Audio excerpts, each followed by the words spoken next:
Hi, very good morning. I am Dr. Janak Patel, MD, General Physician. All my video lectures are mainly for educative purpose. In continuity with the previous lecture series in neurology, today we'll be discussing on one of the another interesting topic very commonly seen in children. You may get also this disorder in adult also, that is tubercular meningitis. So we'll be discussing on tubercular meningitis. Common headings. Definition is very clear. It is involvement of leptomeninges, or we call pyo and arachnoid matter, by Mycobacterium tubercle. So the organism responsible is Mycobacterium tubercle, and it produces inflammation of leptomeninges, we call as a pia and arachnoid matter, that we call as meningitis. It is the most common presentation of CNS tuberculosis, and incidence is almost 7 to 12%. In India, it may be little more common in children.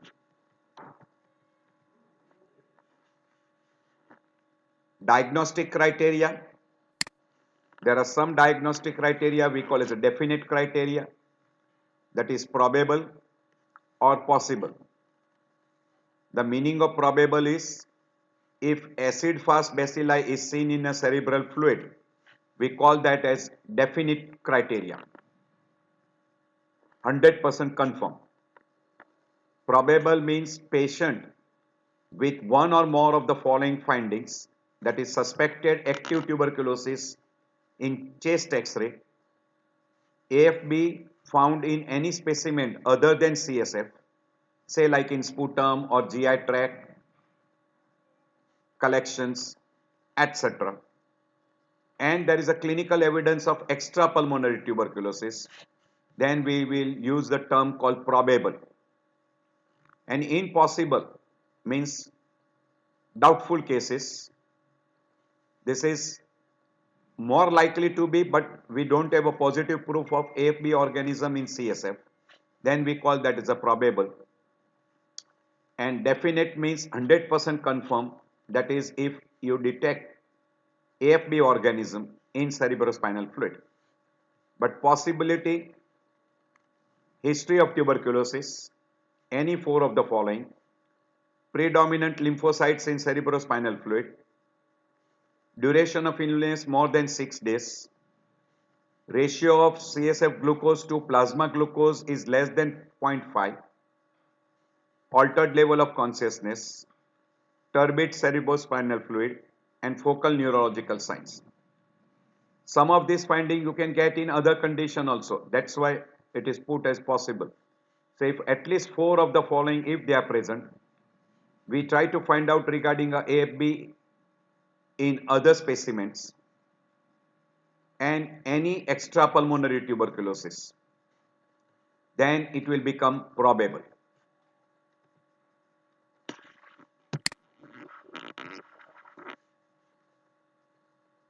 There is another way of making a diagnosis of tubercular meningitis is clinical and CSF examination. In clinical, fever and headache, vomiting, altered level of consciousness, and focal neurological deficit. This finding you get in multiple other conditions also. But in CSF, if you come across pleocytosis, there is cell count is increased, and majority of them, 60%, are lymphocytes. There is an increased protein content more than 100 milligram. Sugar is less than 60% of blood sugar level, and you don't demonstrate fungal or malignant cells, we suspect that it is more likely to be tubercular meningitis. So same clinical prediction: symptoms more than 6 days, optic atrophy, focal neurological deficit, abnormal movements, and in CSF, neutrophil count is less than 50% of total CSF WBC count. So neutrophil is less, lymphocytes are more. But this particular criteria you cannot utilize because these are non-specific clinical features. There are very small number of bacilli in CSF. So to detect an AFB in CSF as such it is difficult. Incompletely assessed diagnostic method as far as CSF examination is concerned. But still, CSF study forms the cornerstone in diagnosing tubercular meningitis. So to confirm a definitive case, you have to demonstrate presence of AFB organism in CSF. If it is not present, then either probable or possible. In probable, you confirm that there is an evidence of extrapulmonary tuberculosis, or you find an AFB organism in any specimen other than CSF, and you demonstrate pulmonary tuberculosis to be active. These are the important criteria, one or more, to label them as probable, and you don't detect AFB organism in cerebrospinal fluid. So this becomes a very, very useful clue. So CSF examination, which helps you raise cell count, raise protein, but hypoglycemic means glucose level are reduced. AFB you detect in CSF or in culture, or you put an evidence of extra pulmonary tuberculosis, and here they say that extra neural tuberculosis.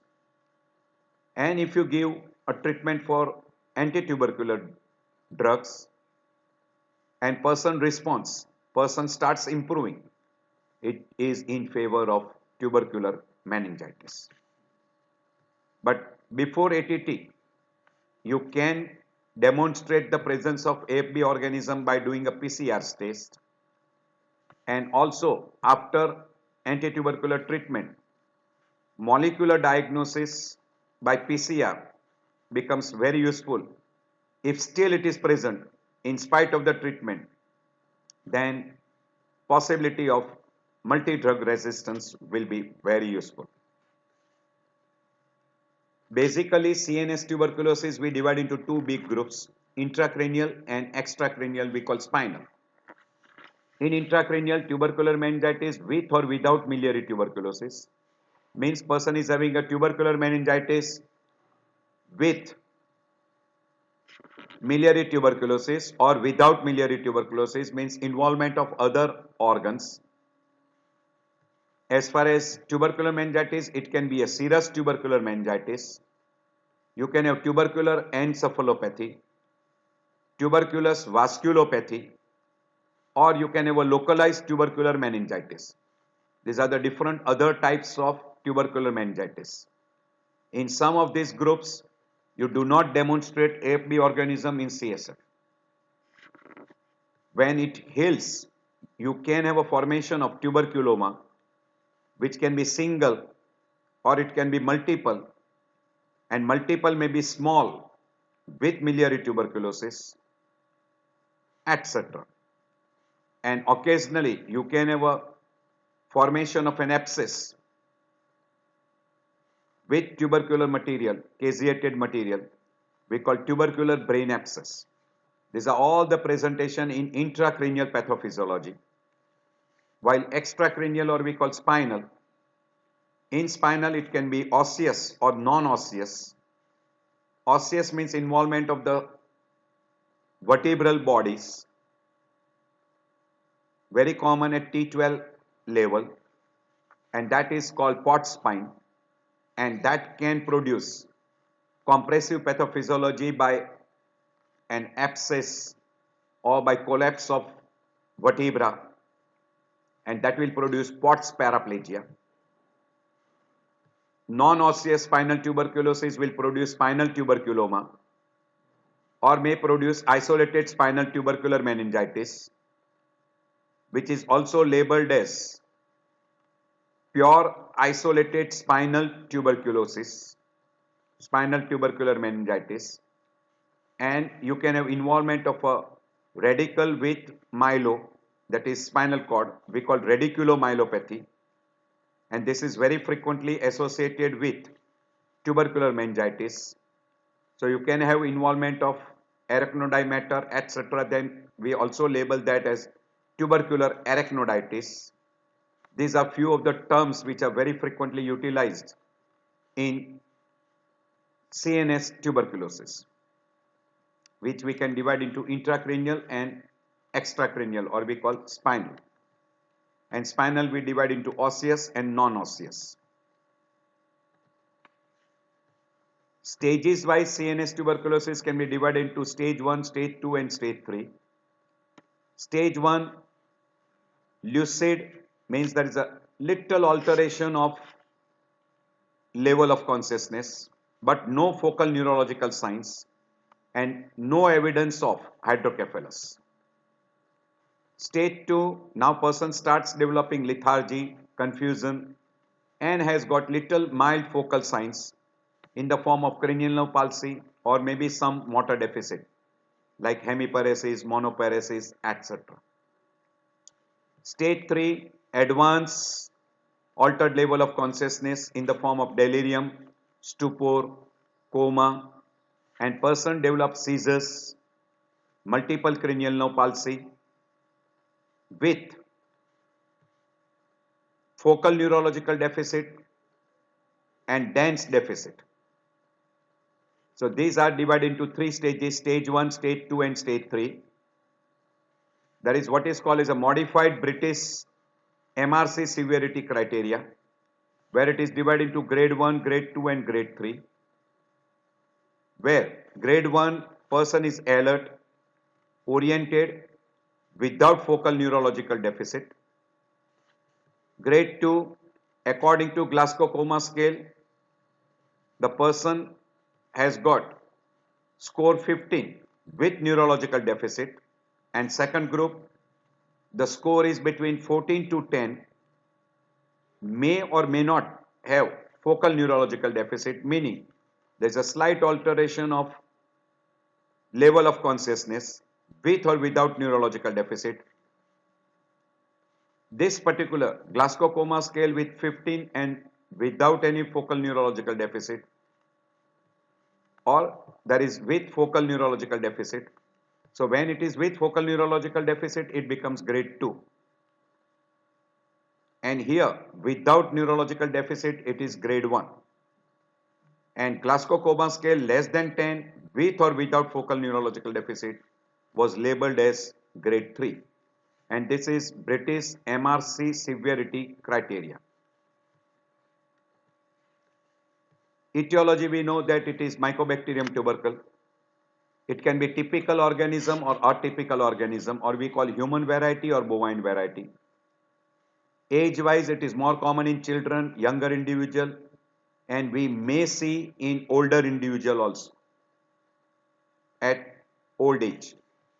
More common in poor socio-economic, more common in rural as compared to urban area. And particularly in children, very frequently seen after measles infections.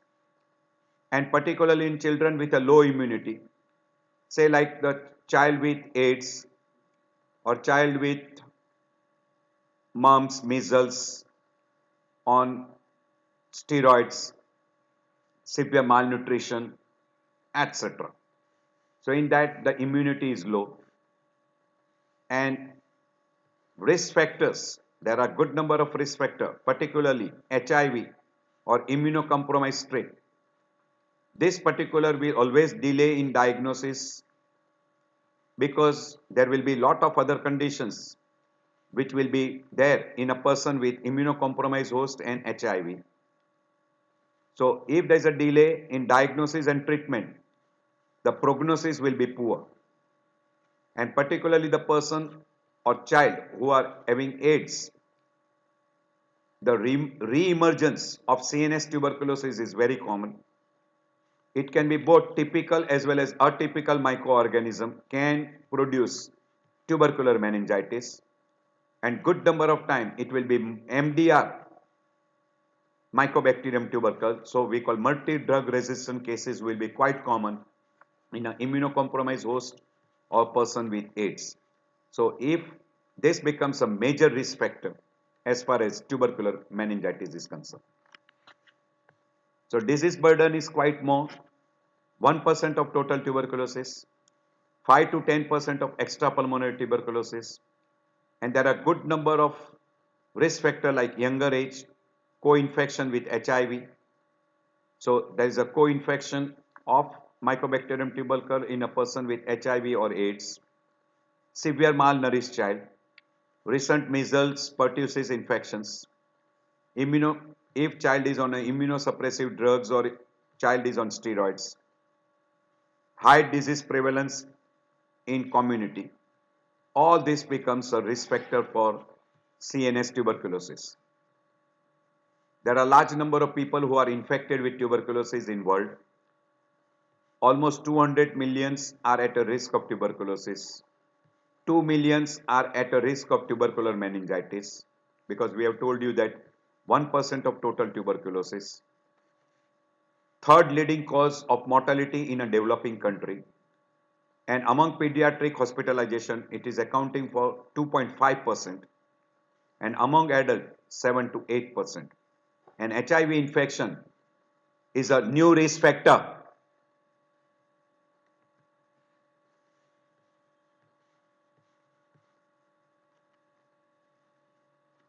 %10 cases of tuberculosis have CNS involvement.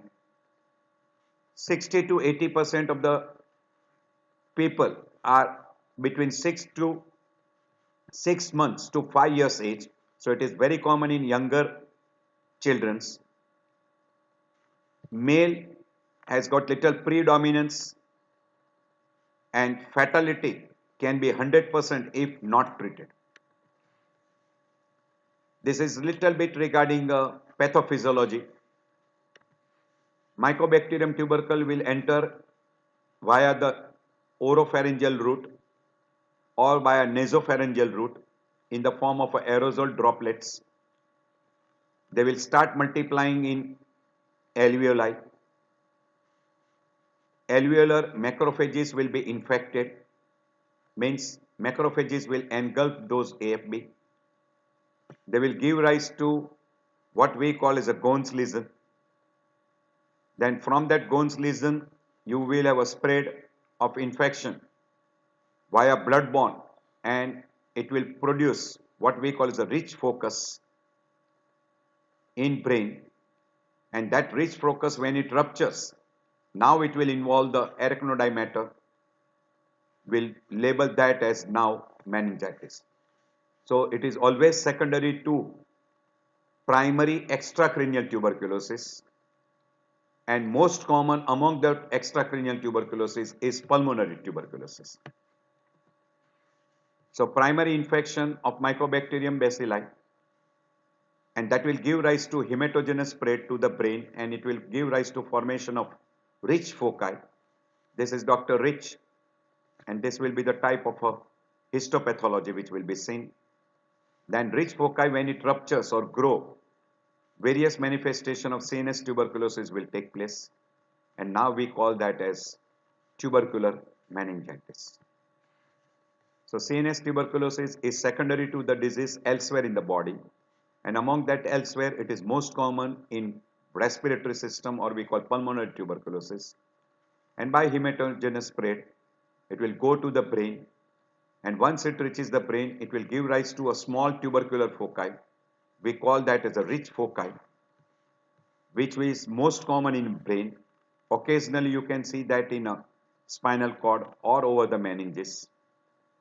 This foci then starts multiplying, and it can rupture. It also gives rise to some chemical mediators like TNF alpha, which will give rise to damage to blood-brain barrier system, and you will have a increased leukocytes in CSF, mainly monocytes. But in CSF usually it is labeled as a lymphocyte. So lymphocyte count will increase in CSF. So Bacilli from primary focus will give rise to formation for rich focus via blood transmission. Then it will multiply. If there is a decreased immunity or any stress, it will rupture. And after rupture, it will give rise to thick exudate formation in basal cisterna, and it will also involve the artery producing and arteritis. So rich focus are subpial or subependymal and most commonly situated in sylvian fissure. Tubercular meningitis will develop after release of bacilli from rich foci in communication with meninges into subarachnoid space or ventricular system. Now this spread is not by blood-borne, it is mainly by rupture of that rich foci, and now mycobacterium are released into subarachnoid space or in CSF fluid, ventricular system, and now you will start developing different manifestation of CNS tuberculosis. So this is uninfected cells, then it gets infected. After getting infected, it gains an entry via diapedesis, and once it gains an entry, then it will give rise to release of cytokines. So infected microglia cells will now release cytokines, and that will give rise to damage, and in that there is a damage to endothelium, or we call the blood-brain barrier system. So basement membrane is damaged, and once that is damaged, again that infected cells will gain an entry very easily. They will develop rich focus with a cuff of innate, that is B cell and T cells. These are B cells and T cells, and these are all what we call as the infected cells, and dead cells will be there, and that will give rise to what is called as a rich focus that will release cytokines, and that will give rise to inflammation, attraction of the cells like lymphocytes, monocytes, etc. That rich focus, now when it ruptures, release of AFB will enter CSF, and through that it will involve now cerebral hemisphere and arachnoidi and pia mater. When it involves arachnoidi and pia mater, we label that as Patchy Meningitis, or we call meningitis, and when it involves the white matter and grey matter of the cerebral hemisphere, we label that as encephalitis. So perivascular demyelination will take place. White matter will start getting affected. You will have a demyelination of white matter. Ependymitis and choroid plexus will also get inflamed, giving rise to increased CSF formation and raised intracranial pressure. This is labeled as HST reaction to tubercular protein. Now, all that caseated material will get together and will give rise to formation of caseating granulomas, which will be localized and covered by a layer. Then we call that as a tuberculoma. And if it is containing lot of caseated material, like a pus material, then we call that as tubercular abscess. And involvement of the brain will produce border zone encephalitis, vasculitis. Secondary to vasculitis, you will start getting infarction, and because of thick exudates, increased protein level, there will be obstruction to the CSF flow, giving rise to obstructive hydrocephalus, or non-obstructive hydrocephalus we call as a communicating hydrocephalus, and this is all secondary due to thick exudates. So these are the three different pathophysiology which will be playing a role in formation of inflammation involving white matter, ependyma and choroid plexus, and as well as blood vessels, and collection of a caseated material, tuberculoma and tubercular abscess, and involvement of the brain, involvement of the vasculitis producing infarction and obstructing the blood array CSF flow, you will get obstructive hydrocephalus, and if it doesn't obstruct and increase production, it will produce communicating hydrocephalus. So we have already mentioned hematogenous spread gives rise to formation of rich focus. Rich focus will be there in the meninges, subpial and subependymal surface of the brain. Occasionally may be seen in a spinal cord or maybe only in the meninges. Then it will have a quiescent phase that may be for few weeks to many decades. And then whenever the resistance is less or there is some stress, etc., now that rich focus will rupture and give rise to spread of infection in the form of neurotuberculosis. So rich focus ruptures various form of CNS tuberculosis. So rupture into subarachnoid space or in the ventricle will give rise to meningitis. Sizable inoculation and adequate formation of caseated material, you can have formation of tuberculoma or tubercular brain abscess. This will be the mechanism of formation of different types of tuberculosis. Vasculitis is more serious consequence because it involves circle of Willis and vertebrobasilar system and perforated branches of MCA territory, and that will give rise to lot of neurological symptoms and signs. There is a thick gelatinous exudates in the meninges around the sylvian fissure, basal cisterna, brainstem and cerebellum, and this will start producing obstructive hydrocephalus and compression of surrounding structures like cranial nerves, vasculitis, etc. Once the parenchyma is damaged, that damage is irreversible, producing irreversible neurological symptoms and signs. So, meningeal exudates will produce irritation of meninges, producing Kernig sign, neck rigidity, and Brugschke sign. And that meningeal exudates now will heal and will compress the cranial nerve, producing cranial nerve palsy, particularly olfactory nerve, sixth cranial nerve, optic nerve, etc. And also it can occlude the flow, producing obstructive hydrocephalus. When brain parenchyma is involved, now cognitive functions of the cerebral hemisphere will be affected. You will have altered level of consciousness, person will have seizures, and person can have involvement of deeper structures also, producing basal ganglia, hypothalamus, brainstem involvements, etc. Because of vasculitis, arthritis, vasculitis and vascular obstruction, focal neurological deficit,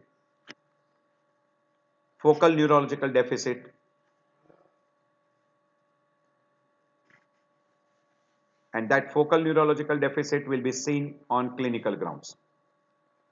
And you can have also hypersensitive response, and that hypersensitive response will produce brain edema and raised intracranial pressure, as well as there will be increased production of CSF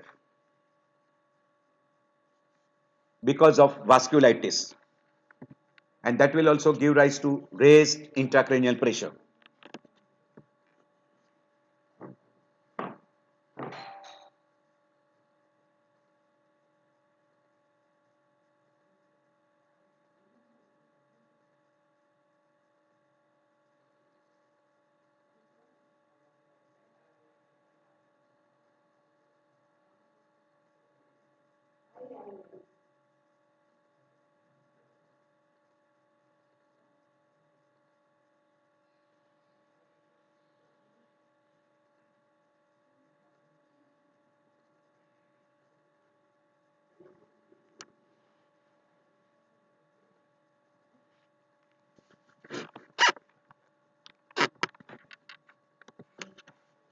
You can see this particular picture where you can see lot of exudates in the cisterna area.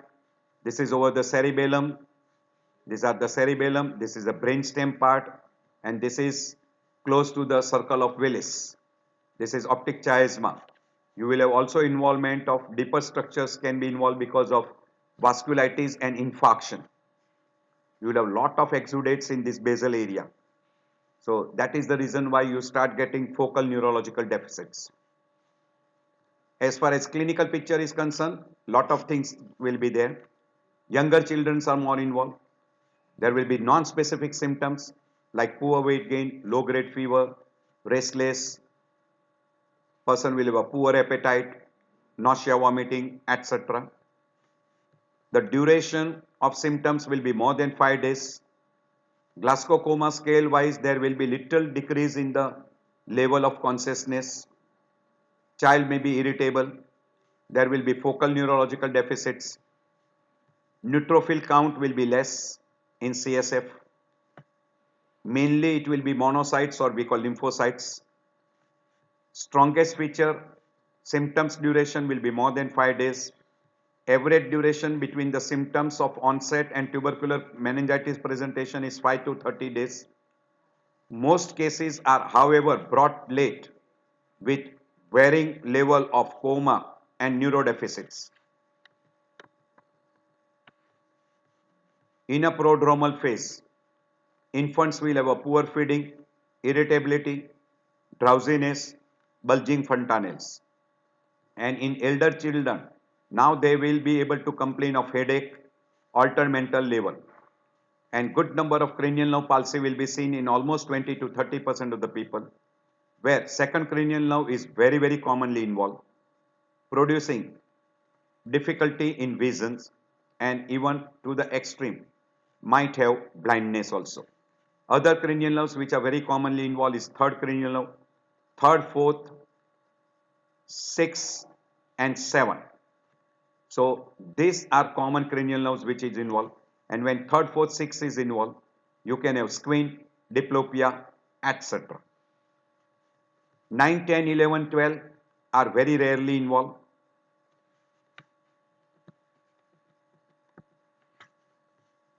So common age we already mentioned 6 months to 5 years age, subacute onset, prodromal stage, insidious onset, low grade fever, anorexia, weight loss, disturbed sleep, irritability, decreased playfulness, headache, vomiting, etc. will be quite common. If you look at the symptoms, the most common symptoms which are non-specific, which is headache, almost in 50 to 80%, fever in 60 to 95%, vomiting in 30 to 60%, photophobia in 5 to 10%, anorexia in 60 to 80% of the group of people. While science-wise, which are very clearly demonstrable, neck stiffness in good number of people, almost 40 to 80%. Along with that neck stiffness, Brudzinski signs, Kernick sign. Confusion, that is altered level of consciousness in almost 30%. Coma, right from confusion till coma, almost in 60% of the group. Cranial nerve palsy, we have already mentioned, any cranial nerve, almost in 50%, but third cranial nerve, 15, 6 cranial nerve in almost 40%, so it is more common. 7 cranial nerve in only 20% of the people. Second cranial nerve is more common than all this. Hemiparesis may be seen in 20%, paraparesis in 10%. Seizures are very common, almost say in 50% of the people. So these are some of the common symptoms and signs. These are non-specific symptoms and signs. These are very specific, and you will be able to demonstrate that there is involvement of meninges and brain. So we can see here, history of tuberculosis will be quite common. Headache, nausea, vomiting, altered behavior, very high incidence 60, 40 and almost up to 70. Seizures will be one of the another sign. Non-specific fever, meningeal irritation signs, cranial nerve palsy and altered level of consciousness. Quite common. Here again you can see that same. Fever is almost in 99%, raised intracranial pressure, vomiting, seizures, altered level of consciousness, cranial nerve palsy, meningeal signs, brainstem dysfunction, focal neurological deficits, etc. So these are quite common. We have already mentioned all this, general symptoms and signs, signs of raised intracranial pressure, altered level of consciousness, cranial nerve palsy because of thick exudates, obstructive hydrocephalus, tuberculoma, meningeal signs, then chronic headache, behavior disturbances, convulsions, obstructive hydrocephalus, or very occasionally only they will have communicating hydrocephalus, etc. Now this particular children differs from adults because they do not have cavitary lesion, small number of infected organisms. Children differs from adults in non-cavitary lesions, smaller number of infective organisms, more extrapulmonary cases, and higher incidence of tubercular meningitis and miliary dissemination is more common in children as compared to adults. This I already discussed before. Different stages, stage 1, stage 2, stage 3. Stage 1 is up to 2 weeks, non-specific symptoms and signs, no clouding of altered level of consciousness, and no neurological deficits. Stage 2 is few days to weeks. It will be lasting for few days to week, where you will have altered level of consciousness, meningeal irritation signs, and some of the cranial nerves palsy. But when the person have got severe altered level of consciousness, right from stupor to coma, seizures, abnormal movements, and severe neurological deficit, it is called advanced stage or stage 3. And this is modified British criteria we already mentioned for grading. Alert, oriented, without focal neurological deficit, indirectly we say normal, but person has got clinical suspicion of tubercular meningitis. If Glasgow Coma scale is 15 with focal neurological deficit, again it is grade 2. And if the Glasgow Coma scale is reduced between 14 to 10 and there may or may not be focal neurological deficit, it is grade 2. Grade 3, Glasgow Coma scale less than 10 with or without focal neurological deficit. This is called British MRC severity criteria. So already we have mentioned stage 1, stage 2, stage 3.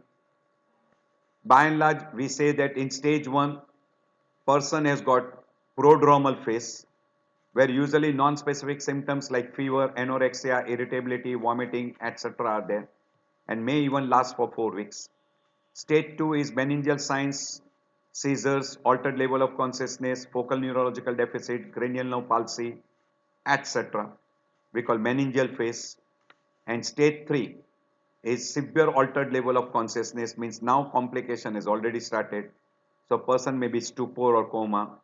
Symptom signs of raised intracranial pressure, occult hydrocephalus, abnormal posture in the form of a decerebrate posture, decorticate posture, cranial nerve palsy, extrapyramidal symptoms and signs in the form of involuntary movements, optic atrophy, hemiplegia, paraplegia, neurological deficits, all those findings. Then we'll label that as stage 3, any one of those findings.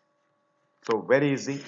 Stage 1, prodromal stage. Stage 2, meningeal phase. Stage 3, stage of complications. Indirectly, you can put that way. So prodromal phase, meningitic phase, paralytic phase. We already mentioned. And this is modified MRC criteria. Alert without any symptoms and signs. Glasgow Coma scale may be 50, but there is focal neurological deficit, then it will be grade 2. If it is 14 to 10 with or without focal neurological deficit, still it is grade 2. So if it is Glasgow Coma scale is 50, but there is a focal neurological sign, it will become grade 2. And grade 3, less than 10 with or without focal neurological deficit. So stage 1, prodromal stage, we have already mentioned, no focal neurological signs and non-specific signs in the form of a fever, headache, vomiting, nausea, etc. Weight loss may be there. And this may remain for 1 to 4 weeks. Stage 2, now meningeal signs like Kernick's, Brudzinski signs, little meningeal irritation, raised intracranial pressure, etc. Maybe with some of the cranial nerve palsy, and person has got little altered mental status. That will be stage 2. And stage 3, now person rapidly becomes comatose, and now we'll have a severe neurological deficits in the form of hemiplegia, paraplegia, then involuntary movements, cranial nerve palsy, all those things. And if not treated, can have mortality. Another formation is tuberculoma, which is a firm avascular spherical granulomatous mass. This arises when tubercle in the brain parenchyma enlarges without rupturing into subarachnoid space. Target sign is very characteristic. You will see in this form. The central part will be little loosened, and surrounding you will get that surrounding margin. So this is called target sign. Very clearly seen in an MRI. Very characteristics. Usually 2 to 8 centimeter in diameter, and symptoms will depend upon the size. Smaller the size, less number of symptoms. Larger the size, more common symptoms, and symptoms will be like any SOL. Person can have a low-grade fever, headache, vomiting, seizures, focal neurological deficits, and symptom signs of raised intracranial pressure in the form of papilledema. And on X-ray, you get typical this. So it is characterized by encapsulated collection of a pus containing variable bacilli. This is tubercular brain abscess. So there will be a capsule, and central part will be caseated material. Classical tubercular granuloma. And this pus may contain viable bacilli without evidence of granuloma. And when you get granuloma formation, it is called tuberculoma. Usually solitary, unloculated, and occasionally maybe multiloculated. So this is single, this is tubercular abscess. You can see that. There will be another variety called Serous tubercular meningitis. It is a mild variety, very commonly seen in a BCG vaccinated children. So child is conscious at the time of presentation, and CSF will be absolutely normal. And you will be able to demonstrate AFB organism in CSF. That will be serous tubercular meningitis. In encephalitis, now you will start getting signs of cerebral hemisphere involvement in the form of seizures, altered level of consciousness, convulsions, pyramidal signs. But CSF will show you almost normal, and you will have to demonstrate CSF in extrapulmonary tuberculosis, evidence of that. Very commonly now, the child which are having HIV infection will have a co-infection with tuberculosis, or immunocompromised child will also have a very high chance of tubercular meningitis, and the number of complications will be much more. So they will have a basal meningitis and hydrocephalus. Basal meningitis enhancement and hydrocephalus are less common. More bacilli in meninges, increased case fatality, increased CSF, AFB positive organisms will be seen, and active extrameningeal tuberculosis is more common, so our polymicrobial infection will be also common in these groups because of decreased immunity. As far as investigation is concerned, we have already told you that you will have to establish the presence of AFB organism in CSF or in an extrapulmonary tuberculosis or extra CNS tuberculosis. You can take an advantage of tuberculin skin test, but always keep it in mind, this is not so sensitive. Hence, it may be negative in even 50% of the patient who are still suffering from tuberculosis. High ESR is in favor, but is not 100% confirmative. Total count, particularly lymphocytosis, is again suspicion, but not confirming. X-ray chest, if it shows you a cavitary lesion, an active cavitary lesion, This is one of the criteria for suspecting a tuberculosis. You can have Gons lesion, you can have cavitary lesions, or person can have pneumonia, or person can have a miliary tuberculosis. For confirming the diagnosis of tubercular meningitis, CSF examination is a must, where opening pressure is elevated. CSF may be clear or sometimes hazy or straw colored. Cobweb formation is quite common. Protein will be elevated right from 400 milligram to 5000 milligram, and this will be very common if high protein, the chances of hydrocephalus and spinal blocks are very common. Sugar is reduced, it will be less than 40 milligram. Almost we say that less than 50% of the blood sugar. Pleocytosis, that is predominantly lymphocytes, will be more. Neutrophils will be less.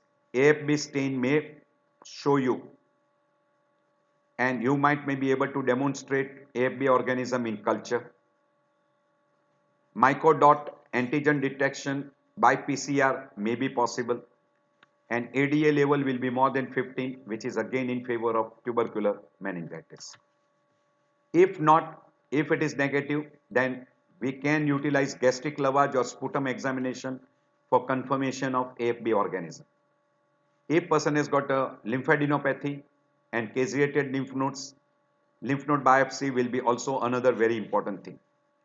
Fundoscopy may show you choroid tubercle, or may show you papilledema or optic atrophy, and you will be able to see the involvement of the choroid by tubercular, and that is called choroid tubercle. CT scan will be very helpful to demonstrate the involvement of meninges in the basal area.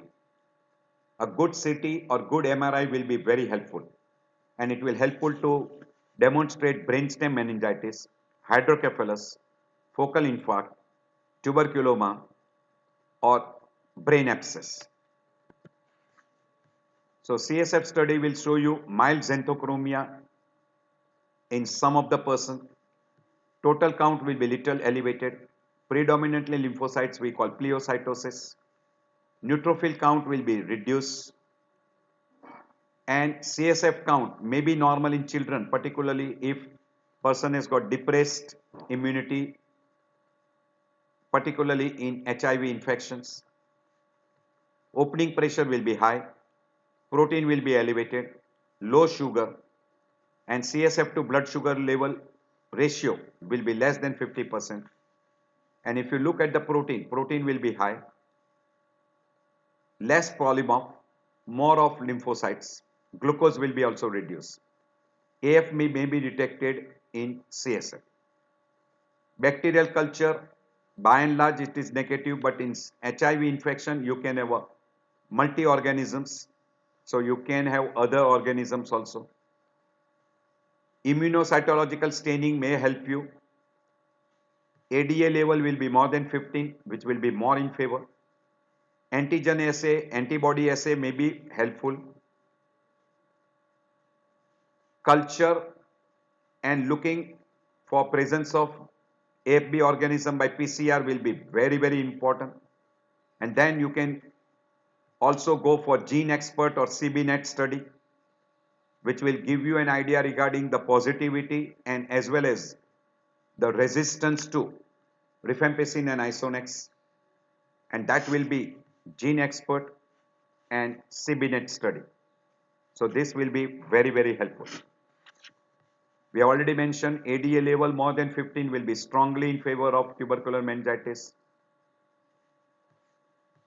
We have already mentioned all this: straw colored, cell count high, raised protein, low sugar, cobweb formation, and you will have to demonstrate that there are no organism by gram stain, India ink for fungi, and you will go for antigens testing for cryptococcus, as well as no presence of malignant cells, that you will have to rule out. So we have already mentioned in tubercular meningitis monocytes are predominant, glucose will be low, you will be able to demonstrate AFB organism by ZN stain, and by culture you will be able to prove it and confirm by PCR test. These are the differential diagnoses of bacterial, viral, fungal, serous and neoplastic variety. At your leisure time, you can go through. Other tests will be helpful to demonstrate evidence of tuberculosis elsewhere other than CNS, that is chest X-ray, Montauk test, and also you can go for sputum for ZN stain demonstrating AFB organism or gastric lavage demonstrating AFB organisms. Montauk test is less sensitive, but still it will be helpful.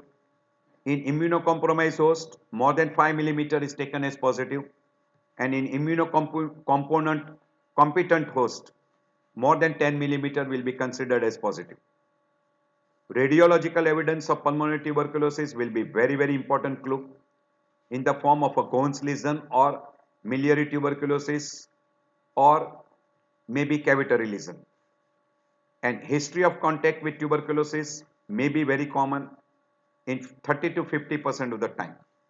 So this will be all the different, and you can go even for ELISpot or Contiform Ferron Gold test.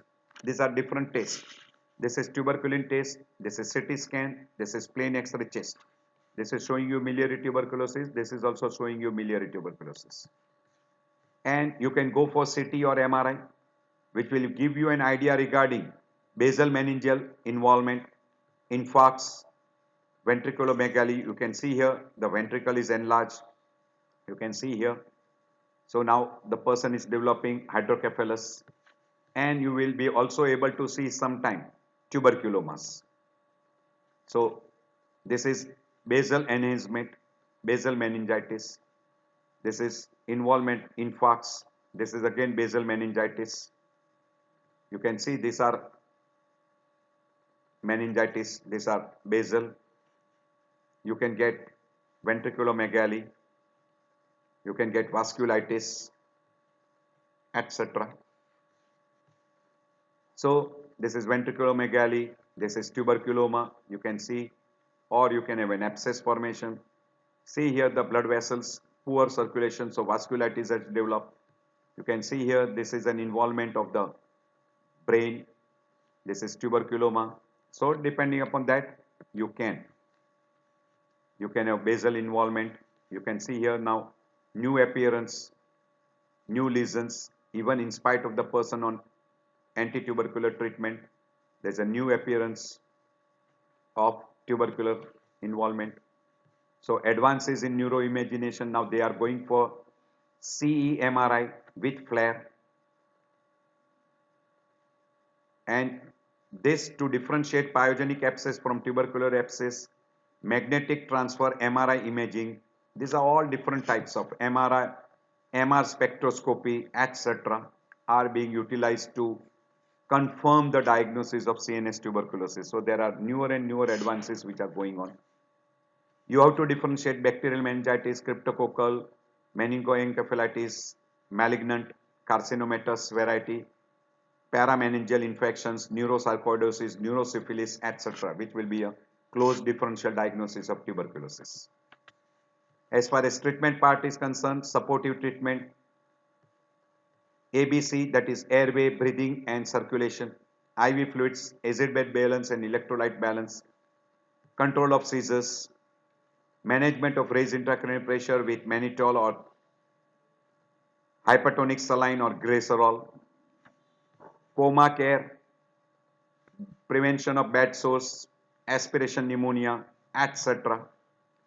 And always rule out multi-drug resistance before starting a treatment by getting gene expert or CBNet.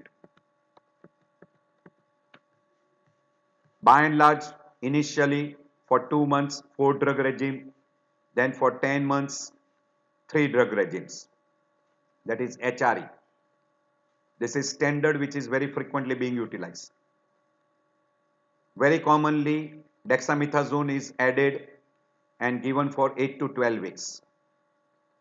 Along with steroids, you can utilize intrathecal hyaluronidase to reduce the chance of hydrocephalus. So that will reduce the amount of fibrosis. CSF diversion can be done if already the person has developed a obstructive hydrocephalus. You can go for shunt or ventriculostomy. We call third ventriculostomy. Isonex can be utilized in the dose of 5 to 10 milligram per kilogram per day for 12 months. Rifampicin for 10 milligram per kilogram per day for 12 months. Ethambutol is given initially for 2 months and then they continue only these two in children. But good number of time along with ethambutol it is given. Pyrazinamide after 2 months is usually stopped. 30 to 35 milligram per kilogram per day. And prednisolone is given 2 to 4 milligram per kilogram for 4 weeks and then taper off. Use of steroid will decrease the risk of death and disability in neurological symptoms and signs. INH kills because it is a bactericidal. Rifampicin also kills but less than Isonex. So rifampicin and Isonex stands the main pillar of treatment for tuberculosis. Pyrazinamide is also bactericidal, but because of little side effects, after 2 months usually it is stopped. Streptomycin has got poor penetration in a blood-brain barrier unless it is an inflamed meninges, and because of the major side effects of ototoxicity and rhinotoxicity, the use of streptomycin has been reduced and usually it is preserved for multi-drug resistance tuberculosis. So use of steroids to reduce the amount of complications. Beneficial 1 to 2 milligram per kilogram per day may be extended for 12 weeks. Monitoring phenobarbital for convulsions, antipyretics, pyridoxine to reduce the side effects of Isonex. Feeding should be done properly, prevention of bed sores, care of comatose patient, care of bladder and bowel, and regular follow-up and regular screening should be done. And if the person develops occult hydrocephalus and person is neurologically deteriorating, you can go for VP shunt or VA shunt. So surgical intervention is required if the person is having occult hydrocephalus and rapidly deteriorating. Mainly VP shunt is preferred over VA shunt, or you can go for endoscopic third ventriculostomy. These are the common. So commonest procedure is VA or VP shunt, and you can go for drainage of tuberculoma, removal of tuberculoma, or drainage of tubercular brain abscess. If the person is having altered level of consciousness, seizures, extreme age, and if the person is having a high CSF protein, this particular group of people, in spite of this procedure, still person has got poor prognosis. So role of surgery is mainly in hydrocephalus, brain abscess, tuberculoma. In these three conditions, or if the person is deteriorating. If it is extracranial and vertebral, like pot spine, surgical intervention is a must. Again, in a spinal arachnoiditis, surgical intervention is a must. Tubercular meningitis in the person with HIV, mortality rate is high. Higher number of bacilli in CSF are seen. Basal meningitis, enhancement and hydrocephalus is less common.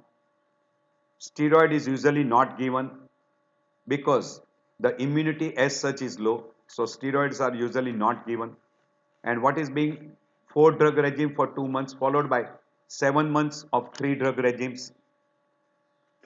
And then after 4 to 8 weeks of full dose of anti-tubercular drugs, that is 4-drug regime, now you will put them on ART, antiretroviral therapy. So HIV treatment should be started after So 4 to 8 weeks of ATT before ART has to be given. So complete 4 drug regime for 2 months is given, and then you start with ART.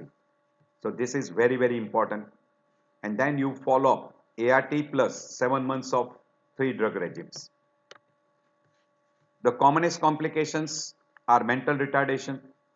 The commonest cranial nerve palsy will be second cranial nerve, third, sixth and seventh cranial nerve. Optic nerve involvement will produce very frequently optic atrophy and blindness. You can have deafness as a complication of drugs or maybe because of involvement of the 8th cranial nerve. Occult hydrocephalus are common. Neurological deficit in the form of hemiplegia, paraplegia, monoplegia, seizures. Diabetic insipidus can occur. Tuberculoma, infarction. Person can have coma and stupor. We already mentioned cranial nerve palsy, motor deficit. Seizures will be quite common. Mental retardation. Person will have mental impairment, abnormal behavior, and if not treated properly, high morbidity and high mortality. So epilepsy, abnormal behavior, monoparesis, hemiparesis, hemiplegia, paraplegia, cranial nerve palsy, second cranial nerve involvement, deafness, hydrocephalus, deeper structure involvement, etc. quite common. And apart from those, you can get hyponatremia, then epileptic seizures, tuberculoma, ethambutol-induced optic neuritis is also common, rifampicin-induced fever, and antitubercular can produce liver damage. These are all the different complications which can occur during tubercular treatment as well as because of tubercular meningitis. As far as prognosis is concerned, depends on the stage at which the treatment is started and how properly the treatment is given with or without steroids. Particularly the person of younger age group, malnourished child, hydrocephalus, miliary disorders, HIV infections, etc. will have poor prognosis. Also, late stage of the disease, if the diagnosis is then miliary tuberculosis, delay in initiation of treatment, hydrocephalus, focal neurological deficit, extreme age means younger children and older individual will have a poor prognosis. Pre-existing of a previous debilitating disease like immunocompromised host or what we called as the younger age group or older age group with HIV infections and very abnormal CSF with increased protein, increased cell count, very low sugar will be more prone to. So they say that in stage 1, the recovery is very good. In stage 2, 80% of the people will recover. And in stage 3, 50% survival. And 80% of the people will develop different sequelae. While in stage 2, 50% of this 80% who survives will have sequelae. While chance of recovery, complete cure will be very high if you diagnose in stage 1 and start treatment. So I end my lecture here. I hope this lecture will be helpful to you. I thank you all for taking out time. I know that your time is valuable and I appreciate this for spending some of the time with me. If you like this particular lecture, please don't forget to press button like and subscribe. See you in next lecture. And you can share with your friends also and give your valuable suggestions.